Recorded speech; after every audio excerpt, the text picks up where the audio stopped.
ಮೊನ್ನೆ ದಿವಸ ಪ್ರಧಾನಮಂತ್ರಿಜಿ ಆಗಿರ್ತಕ್ಕಂಥ ನರೇಂದ್ರ ಮೋದಿಜಿಯವರು ಹೊಸಪೇಟೆಗೆ ಬಂದಂತ ಸಂದರ್ಭದಲ್ಲಿ ಸಾರ್ವಜನಿಕ ಸಭೆಯಲ್ಲಿ ಭಾಗವಹಿಸಿದಂತ 1 ಲಕ್ಷಕ್ಕಿಂತ ಹೆಚ್ಚು ಜನ ಅವರ ಉತ್ಸಾಹ, ಭಾಗವಹಿಸಿರ್ತಕ್ಕಂಥ ಜನರ ಸ್ಪಂದನೆ, ಇದನ್ನೆಲ್ಲವನ್ನು ನೋಡಿದಾಗ ನಮಗೆ ಬಳ್ಳಾರಿ ಜಿಲ್ಲೆನಲ್ಲಿ ಈ ಸಾರಿ ವಿಜಯದ ಮಾಲೆ ನಿಶ್ಚಿತ. ಕನಿಷ್ಠ 2 ಲಕ್ಷ ಮತಗಳ ಅಂತರದಿಂದ ಶ್ರೀರಾಮುಲು ಅವರು ಗೆಲ್ತಾರೆ ಅಂತಕ್ಕಂಥದ್ದು ನಮ್ಮ ಅಭಿಪ್ರಾಯ ಆಗಿದೆ. ಕಾಂಗ್ರೆಸ್ ಏನು ಕೇಂದ್ರ ಸರ್ಕಾರ ಸಾಕಷ್ಟು ಅನುದಾನವನ್ನ ಕರ್ನಾಟಕ ರಾಜ್ಯಕ್ಕೆ ಕೊಟ್ಟಿದ್ರು ಕೂಡ ನಮಗೆ ಕರ್ನಾಟಕಕ್ಕೆ ಚಂಬು ಕೊಟ್ಟಿದೆ ಅಂತ ಏನು ಕಾಂಗ್ರೆಸ್ ಹೇಳ್ತಾ ಇದೆ, ನಿಜವಾಗ್ಲೂ ಹೇಳೋದಾದ್ರೆ ರೈತರಿಗೆ ಕೇಂದ್ರ ಸರ್ಕಾರ 6,000 ರೂಪಾಯಿ ಕೊಟ್ರೆ ಕರ್ನಾಟಕ ಬಿಜೆಪಿ ಸರ್ಕಾರ ಇದ್ದಾಗ 4,000 ರೂಪಾಯಿ ಕೊಡ್ತಾ ಇತ್ತು. ಆಮೇಲೆ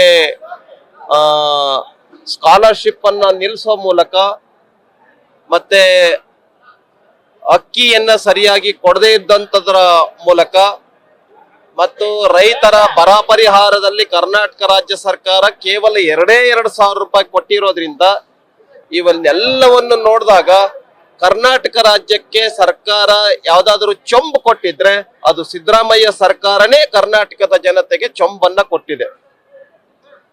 ನರೇಂದ್ರ ಮೋದಿ ಸರ್ಕಾರನೇ ತೆಗೆದುಕೊಳ್ಳಿ, ನಾವು 6,000 ರೂಪಾಯಿ ರೈತರ ಅಕೌಂಟ್ಗೆ ಹಾಕ್ತಾ ಇದೀವಿ. ಫಸಲ್ ಬಿಮಾ ಯೋಜನೆ ಮೂಲಕ 100 ಕೋಟಿ ಕರ್ನಾಟಕ ರಾಜ್ಯಕ್ಕೆ ಬಂದಿದೆ. 56 ಲಕ್ಷ ಜನ ರೈತರಿಗೆ, 55 ಲಕ್ಷ ಜನರಿಗೆ 6,000 ರೂಪಾಯಿ ಕೇಂದ್ರ ಸರ್ಕಾರ ಆಗ್ತಾ ಇದೆ. ರೈತರಿಗೆ, ಮಹಿಳೆಯರಿಗೆ ಸಹಾಯ ಮಾಡ್ತಾ ಇದೆ, ಶೌಚಾಲಯ ಕೊಟ್ಟಿದೆ, ಉಜ್ವಲ ಗ್ಯಾಸ್ ಕೊಟ್ಟಿದೆ, ಆಮೇಲೆ ರಸ್ತೆಗಳನ್ನು ನಿರ್ಮಾಣ ಮಾಡಿದೆ, ಮನೆ ಮನೆಗೆ ಕುಡಿಯುವ ನೀರನ್ನ ಕೊಟ್ಟಿದೆ. ಹೀಗೆ ಕರ್ನಾಟಕದ ಜನತೆಗೆ ಅಷ್ಟೇ ಅಲ್ಲ, ಇಡೀ ದೇಶದ ಜನತೆಗೆ ಮೂಲಭೂತ ಸೌಲಭ್ಯಗಳನ್ನ ಏನ್ ಬೇಕು ಅದನ್ನೆಲ್ಲವನ್ನು ಕೂಡ ಕೊಟ್ಟು ಒಂದ್ ರೀತಿ ಅಕ್ಷಯ ಪಾತ್ರೆಯನ್ನ ಕೊಟ್ಟಿರ್ತಕ್ಕಂಥದ್ದು ಯಾವ್ದಪ್ಪ ಅಂತ ಹೇಳಿದ್ರೆ ನರೇಂದ್ರ ಮೋದಿ ಸರ್ಕಾರ. ಆದ್ರೆ ಸಿದ್ದರಾಮಯ್ಯ ಅವರು ಮಾತ್ರ ಕರ್ನಾಟಕದ ರಾಜ್ಯದ ಜನತೆಗೆ ದ್ರೋಹವನ್ನ ಮಾಡಿದ್ದಾರೆ, ಚೊಂಬನ್ನ ಕೊಟ್ಟಿದ್ದಾರೆ ಅಂತ ಹೇಳಿ ನಾನು ಈ ಸಂದರ್ಭದಲ್ಲಿ ಹೇಳೋದಕ್ಕೆ ಬಯಸ್ತೇನೆ.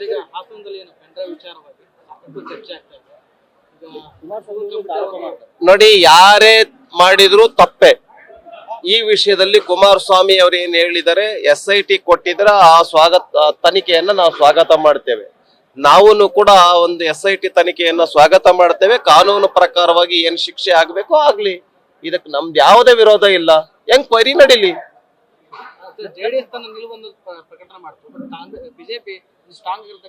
ನಾವ್ ಹೇಳ್ತಾ ಇದೀವಲ್ಲ, ಭಾರತೀಯ ಜನತಾ ಪಾರ್ಟಿಯ ನಮ್ಮ ವಿಧಾನ ಪರಿಷತ್ತಿನ ಮುಖ್ಯ ಸಚೇತಕ ಆಗಿ ನಾನು ಹೇಳ್ತಾ ಇದ್ದೀನಿ, ರಾಜ್ಯ ಪ್ರಧಾನ ಕಾರ್ಯದರ್ಶಿಯಾಗಿ ಕೆಲಸ ಮಾಡಿದ್ದಂತದ್ರ ಅನುಭವದಿಂದ ನಾನು ಹೇಳ್ತಾ ಇದ್ದೀನಿ, SIT ತನಿಖೆಯನ್ನ ನಾವು ಸ್ವಾಗತ ಮಾಡ್ತೇವೆ.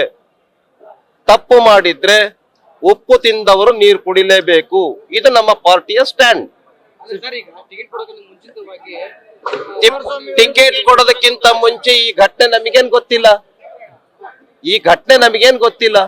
ಆ ಹಿನ್ನೆಲೆಯಲ್ಲಿ ಟಿಕೆಟ್ ನಾವು ಕೊಟ್ಟಿದ್ದ, ಟಿಕೆಟ್ JDS ಕೊಟ್ಟಿದೆ. ಅಮಿತ್ ಶಾ ಅವರು ಪ್ರತಿಕ್ರಿಯೆ ಕೊಟ್ಟಿದ್ದಾರೆ. ಅವತ್ತು ನನ್ನ ಗಮನಕ್ಕೆ ಬಂತು, ನಾವು ಕೊಡಬೇಡ ಅಂತ ಹೇಳಿದ್ದೆ, ಆದ್ರೂ ಕೂಡ ದೇವೇಗೌಡರು ಮತ್ತು ಕುಮಾರಸ್ವಾಮಿ ಗೊತ್ತಿಲ್ಲ, ಅದು ನಮ್ಮ ಗಮನಕ್ಕಂತೂ ಅದು ಬಂದಿಲ್ಲ. ಅದು ಎಂಕ್ವೈರಿ ನಡೀಲಿ, ರಿಪೋರ್ಟ್ ಹೊರಗಡೆ ಬರಲಿ. ಕುಮಾರಸ್ವಾಮಿ ಪತ್ರಿಕಾಗೋಷ್ಠಿ ಮಾಡಿ ಹೇಳ್ತಾರೆ, ಪೆನ್ಡ್ರೈವ್ ಬಿಡುಗಡೆ ಹಿಂದೆ ಮಹಾನ್ ನಾಯಕನ ಕೈವಾಡ ಇದೆ, ಕಾಂಗ್ರೆಸ್ನ ಮಹಾನ್ ನಾಯಕನ ಕೈವಾಡ ಇದೆ. DK ಶಿವಕುಮಾರ್ ಅವರು ಇದನ್ನೆಲ್ಲ, ಅದು ಯಾರೇ ಕೈವಾಡ ಇದ್ರು ಕೂಡ ಎಂಕ್ವೈರಿ ಮೂಲಕ ಹೊರಗಡೆ ಬರಬೇಕು. ಅದ್ರ ಬಗ್ಗೆ ಸಂಪೂರ್ಣ ತನಿಖೆ ಆಗ್ಲಿ, ಪಾರದರ್ಶಕವಾಗಿ ಹಂಸಕ್ಷೀರ ನ್ಯಾಯದಂತೆ ತನಿಖೆ ಆಗಿ ವರದಿ ಹೊರಗಡೆ ಬರಲಿ. ನಾವು ಮಾತಾಡ್ತೇವೆ. ನಾವು ಸಂಪೂರ್ಣವಾಗಿ ಸಹಕಾರವನ್ನ ಎಂಕ್ವೈರಿ ನಡೆಯೋದ್ರ ಬಗ್ಗೆ, ತನಿಖೆ ಆಗೋದ್ರ ಬಗ್ಗೆ ನಾವು ಸ್ವಾಗತವನ್ನ ಮಾಡ್ತೇವೆ. ಗೊತ್ತಿಲ್ಲ, ಅವ್ರ ಉದ್ಯೋಗ ಆತರ ಇರಬಹುದು, ಹಾಗಾಗಿ ಕುಮಾರಸ್ವಾಮಿ ಅವರು ಆತರ ಹೇಳ್ತಾ ಇದ್ದಾರೆ. ಅದೇ ಆತರ ಉದ್ಯೋಗ ಇರ್ಬೋದು, CD ಬಿಡುಗಡೆ ಮಾಡೋದು, ಪೆನ್ ಡ್ರೈವ್ ಬಿಡುಗಡೆ ಮಾಡೋದು ಇರ್ಬೋದು, ಹಾಗಾಗಿ ಅವ್ರು ಆತರ ಹೇಳಿದ್ದಾರೆ. ಎಂಕ್ವೈರಿ ನಡೀಲಿ. DK ಶಿವಕುಮಾರ್ ಅವರು ಹೇಳ್ತಾ ಇದ್ದಾರೆ. ಅದೇ ಏನೆಲ್ಲ ಬಿಡುಗಡೆ ಆಗಿದೆ, ಏನೆಲ್ಲ ಪೆನ್ ಡ್ರೈವ್ ಇದೆ, ಅದರೆಲ್ಲ ಬಗ್ಗೆ ಎಂಕ್ವೈರಿ ಆಗದೇನೆ ನಾವೇನು ಹೇಳಕ್ ಬರಲ್ಲ. ಎಂಕ್ವೈರಿ ಆಗ್ಲಿ, ಹೊರಗಡೆ ಬರ್ಲಿ, ಅದನ್ನ ನಾವು ಸ್ವಾಗತ ಮಾಡ್ತೇವೆ. ಜಾರಿಕೊಳ್ಳೋ ಪ್ರಶ್ನೆನೇ ಇಲ್ಲ. ನಾವು ವಿರೋಧ ಮಾಡಿದೀವ ಎಂಕ್ವೈರಿ ಮಾಡೋದ್ರ ಬಗ್ಗೆ?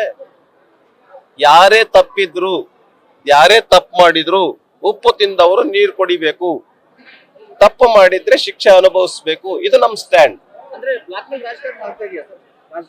ಇದ್ರೊಳಗ ಬ್ಲಾಕ್ ಮೇಲ್ ಏನಿದೆ? ಇದ್ರೊಳಗಡೆ ನಮ್ಮ ಕ್ಲಿಯರ್ ಸ್ಟ್ಯಾಂಡ್ ಅನ್ನ ನಾವು ತೆಗೆದುಕೊಂಡಿದ್ದೇವೆ. ಇದ್ರೊಳಗಡೆ ರಾಜಕೀಯ ಮಾಡ್ತಿರೋದು ಕಾಂಗ್ರೆಸ್, ಅದನ್ನ ರಾಜಕೀಯ ಮಾಡೋದ್ ಬಿಟ್ಟು ಅವರು ತನಿಖೆಯನ್ನು ಮಾಡ್ಲಿ. ಇದ್ರೊಳಗೆ ಏನು ರಾಜಕೀಯ ಮಾಡೋ ಅವಶ್ಯಕತೆ ಇಲ್ಲ. ಅವ್ರು ಎಂಕ್ವೈರಿ ಮಾಡ್ಲಿ, ಸರ್ಕಾರ ಅವ್ರದೇ. ಯಾರು ವಿರೋಧ ಮಾಡ್ತಾ ಇದಾರೆ ಇದಕ್ಕೆ?